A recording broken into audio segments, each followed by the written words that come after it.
नमस्कार दोस्तों। एक इच्छाधारी नागिन होती है बहुत ही खतरनाक। जब चाहे वो किसी का भी रूप धारण कर सकती हैं।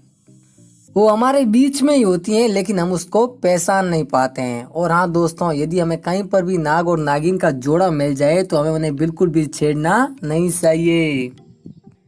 पुराणों में भी एक बात कही जाती है कि यदि कोई व्यक्ति किसी नाग को उसकी नागिन से अलग कर दे तो वह नागिन अपने नाग का बदला लेने के लिए 7 जन्मों तक उसका पीछा नहीं छोड़ती हैं। दोस्तों, इसी आधार पर मैं आज आपको अपने इस वीडियो में एक सच्ची घटना सुनाने जा रहा हूं। और ये घटना दरअसल 27 साल पहले एक बुजुर्ग के साथ घटित हुई थी। रविंद्र नाम का ये आदमी उस समय नगर निगम में सूंगी वसूलने का काम करता था। और उनकी पोस्टिंग राजपूत रोड दिल्ली में थी। और एक दिन वे खाना खाकर आराम कर रहे थे, तभी एक नाग झाड़ियों से निकलकर उनके घर में प्रवेश करता है।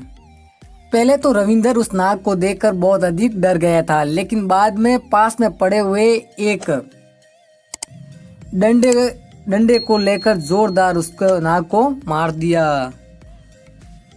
डंडे की जोरदार मार से नाग की वहीं पर मौत हो गई। और उसके बाद रविंदर ने उस नाग को पास स्थित झाड़ियों में फेंक दिया।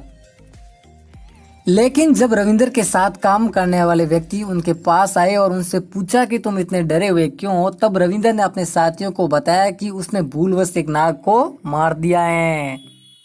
रविंदर की ये बातें सुनकर उसके साथियों ने कहा है कि पिछले कुछ दिनों से हमने भी पास स्थित झाड़ियों में नाग और नागिन का जोड़ा देखा है और ये कभी भी किसी को कोई नुकसान नहीं पहुंचाते हैं और तुमने नाग को मारकर बहुत गलत किया है। और रविंदर के साथियों ने उसको सचेत करते हुए कहा कि हो सकता है अब नागिन अपने नाग का बदला जरूर ले। लेकिन रविंदर ने उस समय अपने साथियों की कही गई इस बात को नकार दिया। लेकिन कुछ दिन बाद रविंदर का वहां से तबादला हो गया और वो सादरा दिल्ली में जॉब करने लगे और वे उस बात को भूल चुके थे। लेकिन 9 साल बाद एक बड़े अधिकारी के रूप में प्रमोशन उनका वहीं वापस राजपूत रोड दिल्ली में हो गया। रविंदर पिछली सारी बातों को भूल चुका था, लेकिन जिस दिन उसने एबी रोड राजपूत में अपनी ज्वाइनिंग ली थी, उसी दिन जब वो खाना खा रहे थे तभी उसके सामने एक नागिन आकर अपना फन उठाकर खड़ी हो गई। कुछ भी करके रविंदर ने उस समय नागिन से अपने आप को बचा लिया और मौका पाकर वहां पर पास खड़ी साइकिल लेकर वहां से भाग निकले।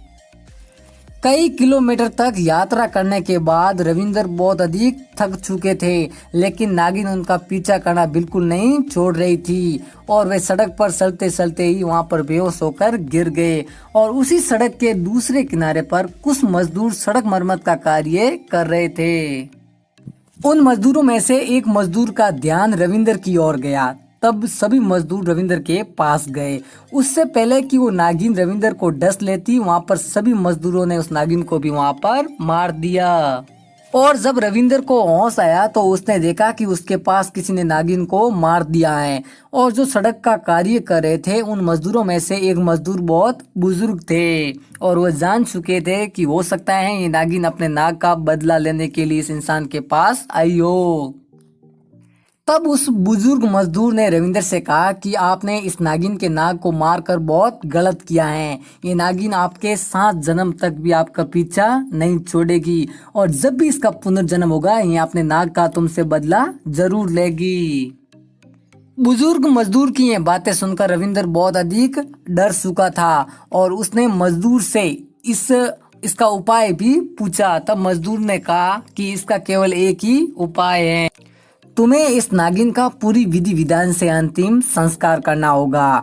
क्योंकि जिस प्रकार एक इंसान का पूरी विधि विधान से अंतिम संस्कार किया जाता है, उसी प्रकार इस नागिन की सीता का भी अंतिम संस्कार पूरी विधि विधान से करना होगा, तभी इसकी आत्मा को शांति मिलेगी।